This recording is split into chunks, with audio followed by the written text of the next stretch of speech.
What is up, champions of Azeroth? This is the Chig coming at you with another World of Warcraft Season of Discovery video. Today we are going to be talking about the Shaman, specifically Enhancement, and what I'm planning on doing. But before we hop into it, go ahead and hit that like button, hit that subscribe button.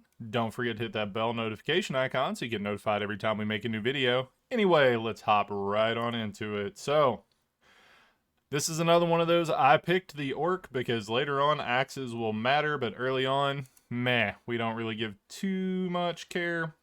So as usual, let's hop right into the gear. Humbert's Helm. This is going to be farmed a lot down there in Old Hillsbrad, so obviously that's going to be good.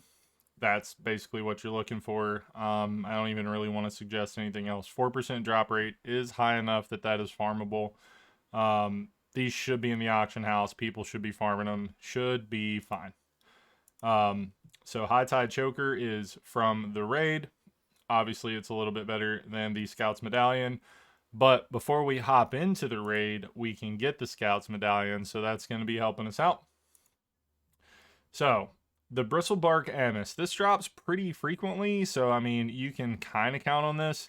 Otherwise, I wouldn't worry about it too much. Dark leather shoulders, basically guaranteed. That's a pattern that leather workers learn just straight up from the vendor. I'd also say that feline mantle has its place because 10 int and 2 agility is fine. Something to keep in mind, agility does not give you attack power, it just gives you crit. So you do also want to be on the lookout for items that will have strength on them, right? So for the most part, agility's fine because we're going to be critting, but strength is also really good. So I'm going to go ahead and switch this over to dark leather shoulders just because those are going to be really easy for us to get. Over here, Shimmering Thresher Cape. This is from Gamera in the raid. If you're an engineer, Parachute Cloak, there are going to be people who are going to be farming this, so it is going to be available. I know people say it's hard to get, it's hard to get, it's hard to get. Do not underestimate the dedication of players that want to min-max their characters. There will be people who go fishing just to get this pattern. There will be people who make groups to farm the mobs just to get this pattern. It will be available. Have someone craft it for you or farm it yourself. Other than that, Slayer's Cape, this is a pretty common drop, so it may be available in the auction house. If you get a group and you want to go to the Dead Mines, Cape of the Brotherhood, decent drop rate, farmable, so if you get a couple of people that want to farm something specific there, go knock them out. So this is a little bit of a hot take, but I think Subterranean Cape is good enough to use because 2 agility and 2 strength. It's got some attack power. It's got some crit. It's worth grabbing. Like, pick it up and use it. Other than that, you know, just grab what you can. Let's go ahead and throw Subterranean Cape there. Obviously, don't put the 3 agility cape enchant on Subterranean Cape. Wait till you get something a little bit better anyway. Here, oh my gosh, this has a really low drop rate. It's probably not going to be picked up for Horde because we're not going to be in Duskwood, but if you can grab this in the neutral auction house, please do. 9 strength, 4 stamina. If you are an Alliance player predominantly and you are watching this, please, if you pick up a Nightwalker armor, please put it in the neutral auction house. We need this on the Horde side. Please do this. Panther armor. This is going to be great. This is a quest in Stone Talon Mountains. Easy to do. And by easy to do, I mean easy to get, not necessarily easy to do. Black Whelp Tunic. I don't know how you get this pattern. But, you know, 5 strength, 3 agility, that's really good. This one also, Murloc Scale Breastplate. Yes. Black and Defias armor. This is worth, by itself, this is worth going to farm Van Cleef. Go do this. Otherwise, Prospector's chest piece, pretty frequent drop. Gloom Shroud armor, don't hold your breath, not gonna happen. Grunt's vest, this is good. You can go get this from a quest in Hillsbrad. Obviously it's cloth, so the armor is not as good, but yeah. In your chest piece, there's a lot of items that do have strength. So try to get strength in your chest piece if you can. Obviously, you may not be able to, but you may. So let's just throw Prospector's chest piece on there. Bindings of Syracuse. This is going to drop off Gummy Raw. These are going to be amazing for us, but also we're talking about getting things before we go to the raid. Also, this is another item. If you're Alliance, please put these in the auction house when you get them. We can really use these. Obviously, you guys have got rogues that are going to benefit from them too, but please, if you get Jurassic Risk Guards when you kill the Matriarch, put them up there. Bristlebark Bindings, these have a pretty decent drop rate. Mad Wolf Bracers, we're not getting these on the Horde side. Very, very, very low likelihood. So Loam Flake Bracers, this is a quest in 1,000 Needles. This is basically free for us. We can go do this. You might need some assistance to do the quest, but and then Forest Leather Bracers, same exact stats. So if these happen to drop and you grab them in the auction house, go ahead and snag them up. Windstorm Hammer, do this quest, get this item. This is amazing. All right, this is a quest in 1k Needles. You are going to need assistance. You're not going to be able to do this quest by yourself. However, this is the best main hand you can get, period. It's better than the weapons in the raid. This is literally the best main hand weapon we can get for enhancement. It's going to be amazing. Get it, do the thing. All right. Offhand. So, Head Splitter, if you get one, amazing. Good luck. Callous Axe, this is going to be easy to get because not only is it going to be getting flipped from vendors, if you happen to get it from a vendor, good on you, right? I would also posit that farming Wailing Caverns to get Stinging Viper, even if you can, like, if you can't get the other mace right away, get 2 Stinging Vipers. Like, these are going to be really good for us early on. Other than that, you can get the Meteor Shard. I would suggest getting Meteor Shard over Scout's Blade, but both of those are going to be really good. Getting a good offhand weapon that's quick in general. I've never seen that item before. Vibro Blade. Wow.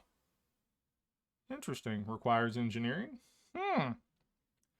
That's really cool. Learned something new today. But yeah, if you can get some of these drops, good on you. Don't hold your breath for some of these, obviously. Callous Axe, that's going to be a really good, basically guaranteed item to get, right? So your weapon speed, we'll talk about that in a minute, matters. And it matters a lot, so we'll talk about that in a moment. Void Touch Leather Gloves. If you are leatherworking, try to do these because they're amazing. They have good stats. They have a chance to hit. They have a haste buff on use. It's going to be amazing. Wolf Claw Gloves. These would be awesome if, they were actually dependable to get. Heavy Earthen Gloves. These are going to be great. Just flat attack power. So strength and flat attack power are really good for you.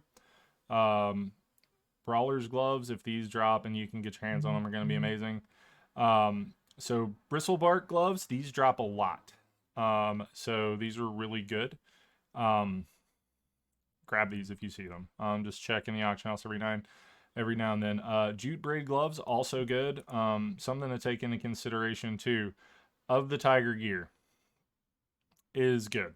That being said, you can always go back and look for of the boar and of the tiger gear in all of your slots. I promise you, of the tiger is going to be absolutely just ape crap bananas for you. Of the tiger is going to be amazing. Like right here, look, that is way better than what we just picked out from a dungeon. But the problem is these are not farmable. You have to get lucky. You got to check the auction house. You got to make sure you're trying to get these. But of the tiger is going to literally just be amazing for you.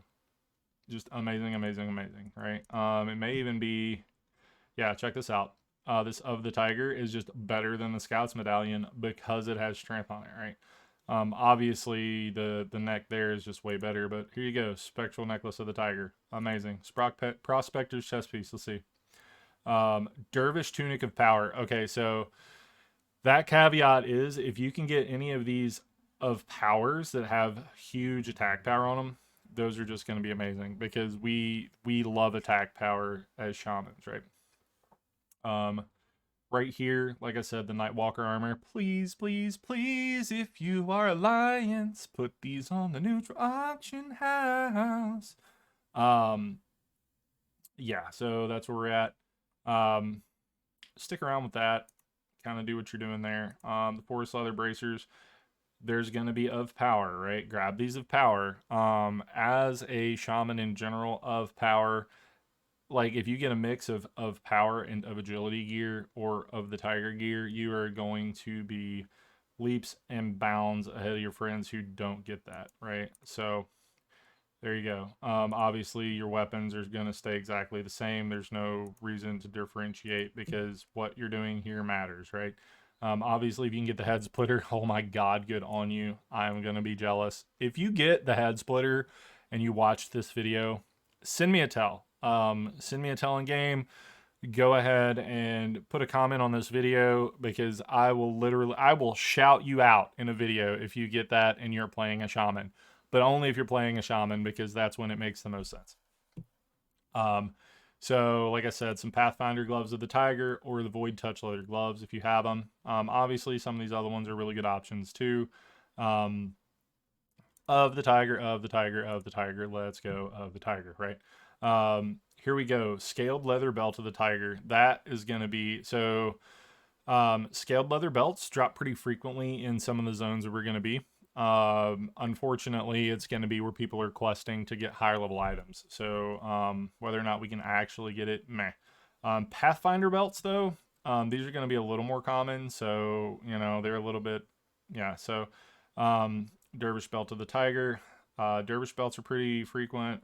Superior belts are pretty frequent. So a lot of these, just keep your eyes open. I like the Deftkin belt mostly because it's guaranteed, right? So this basically reads as, yeah. So when you're looking at this, something to take into consideration for later. Since as Horde, we are now going to be able to be getting the King's buff from Hunters who decide to play melee anyway. I've got some comments on my other video that has nothing to do with melee hunters that is, oh, hey, yeah, no, you're going to use the chest rune that's going to give us kings. So I will promise you the only way you're going to get kings is if you have one, a very, very, very not selfish hunter who is playing ranged or a melee hunter, because using aspect of the hawk for ranged is better, period. Sorry. Yeah, tangent's over. Anyway, tip runner dungarees. These are amazing. You're not going to get them as Horde unless you have friends who want to go to Nomer again. Dervish leggings of power. Again, this is one of those, these drop in a little higher zone, so you're going to be grabbing those. Superior leggings of power, though, those are a little more frequent. So my 2 pennies, go farm leggings of the Fang. These are easy to get. Let's go. Let's go get leggings of the Fang. Feet of the Lynx. If you get these, you win the lottery. Also, leave a comment if you grab those. Go ahead and just look through here. Like, there's a lot of things. So stomping boots, grab these. Seriously. Go to Hillsbrad Foothills. This is the kill Stanley quest line. Super easy. Like, it's basically a free pair of boots, and strength and agility, they're amazing. So Thunderbrow ring, if you get this, you won the lottery. These are really good. However, the rest of these are really good too. Savannah Ring of the Tiger, this is going to be pretty frequent, but they're probably going to be expensive. Prairie Ring of the Tiger, also going to be pretty frequent. Not as expensive because it's a little higher. However, Legionnaire's Band, this is what I would do. I would grab a Legionnaire's Band and I would grab a Silver Lanes Family Seal. Done. You got your rings covered. If you happen to get a Thunderbrow ring, it is definitely better. It's going to be amazing, but you may not get it, right? So if you don't, it's fine. Avengers Void Pearl, the attack power pearl, obviously is going to be awesome. I don't expect you to get the Arena Grand Master Trinket. And again, there's no ranged weapons for us in this particular thing. So now that we have covered the gear, this is what I think you should be doing here. Obviously, if you are a two-hand enjoyer, come here.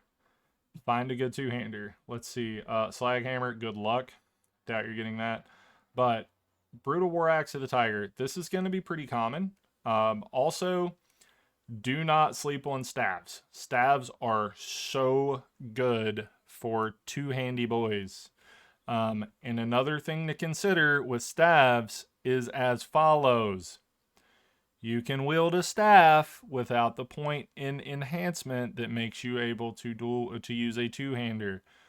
Again, you can use a staff without having to spec into that extra point.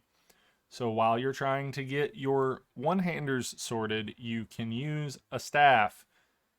I repeat, you can use a staff. All right, let's hop over in the talents. I am 100% without a doubt going to be going enhancement because Wind Fury is one of my favorite things to ever exist ever in any game ever, because I like RNG, I like extra bonks, and I like the opportunity to just delete somebody on the spot.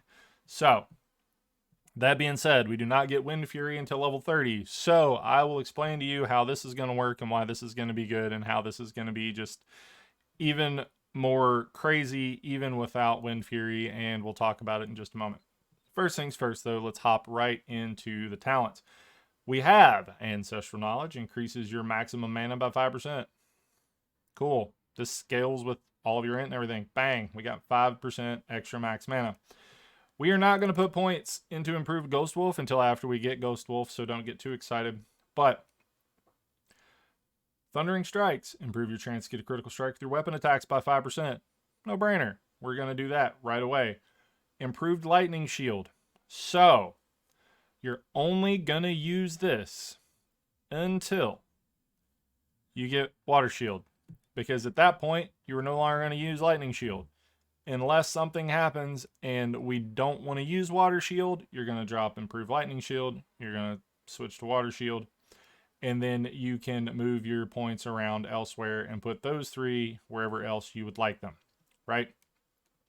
So then we're going to pop down to Flurry. Increase your attack speed by 10% for your next 3 swings after dealing a critical strike. Increases your attack speed by 15% for 3 swings. You know, it's just going to go up and up and up from there.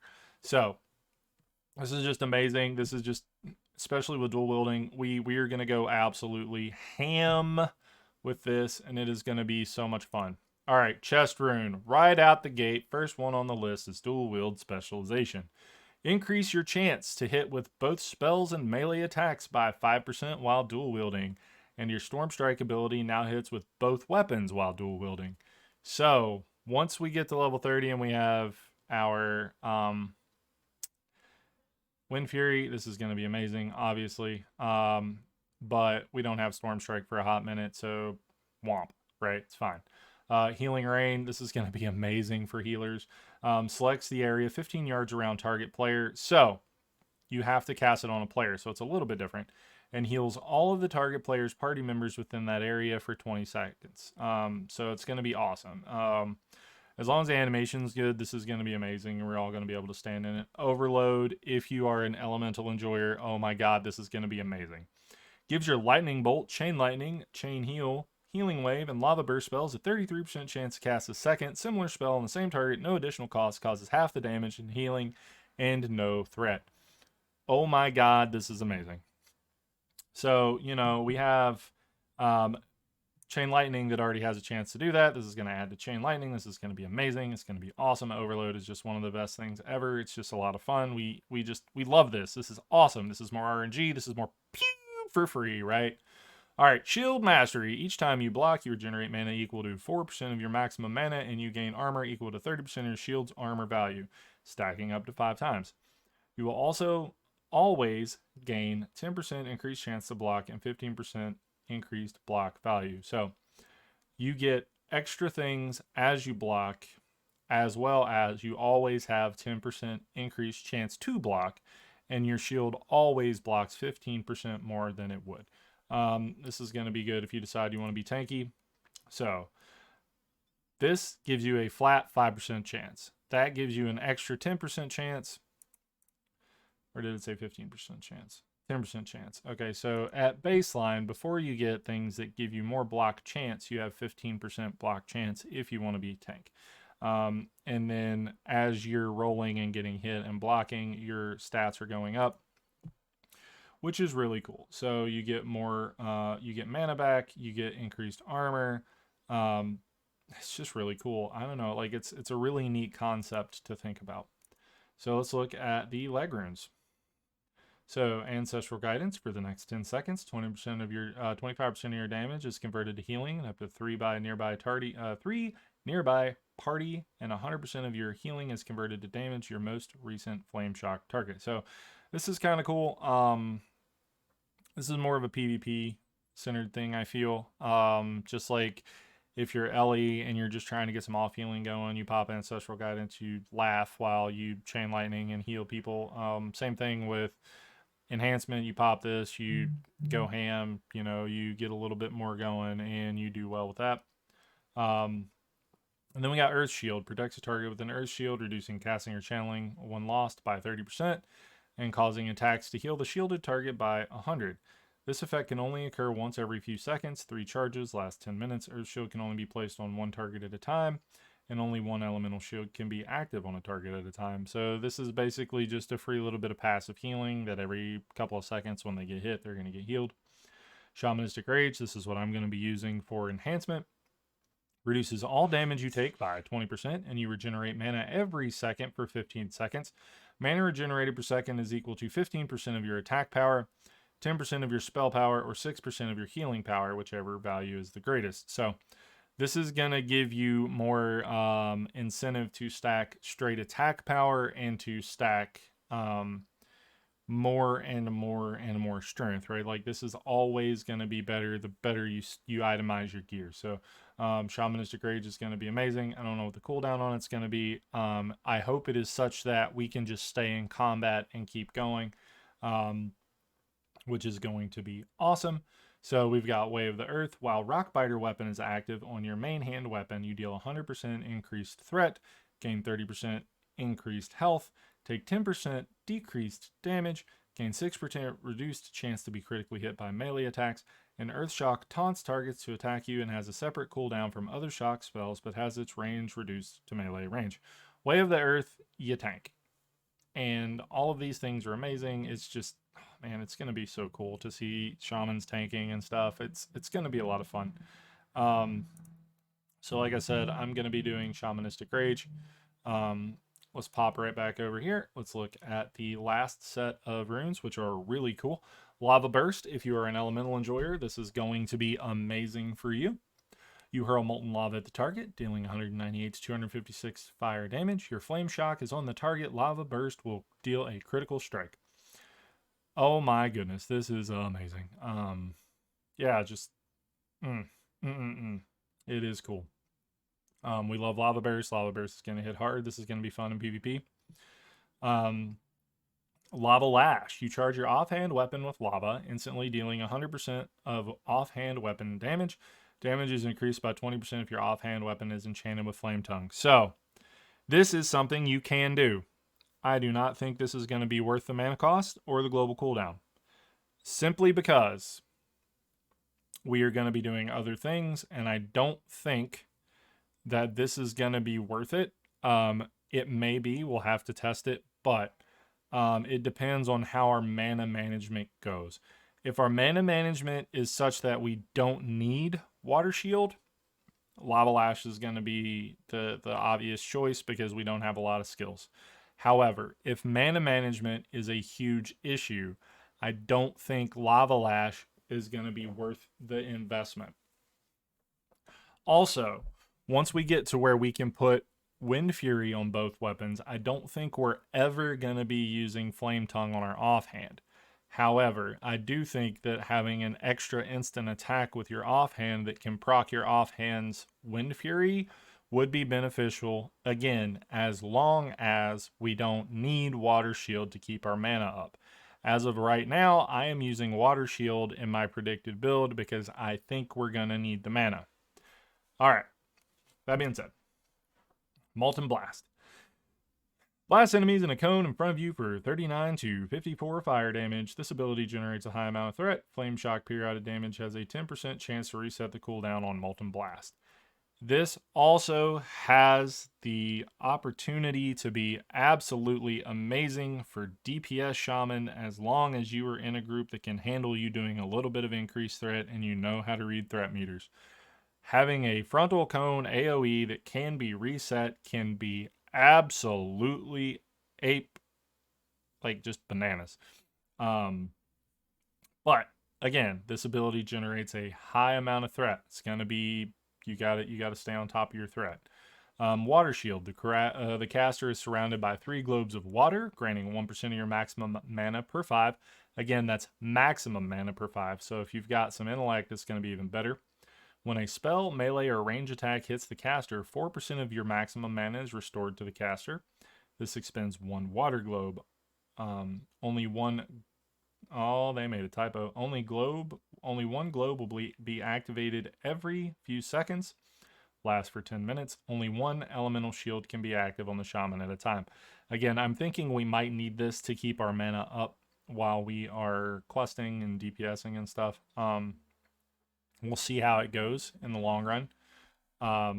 That being said, so let's hop into why flametongue matters before we get Wind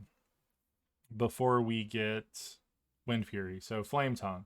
We're going to have rank 2. We get that at level 18. It scales up a little bit up to level 25. So imbue the shaman's weapon with fire. Each hit causes 9 to 26 additional fire damage based on the speed of the weapon. Slower weapons cause more fire damage per swing.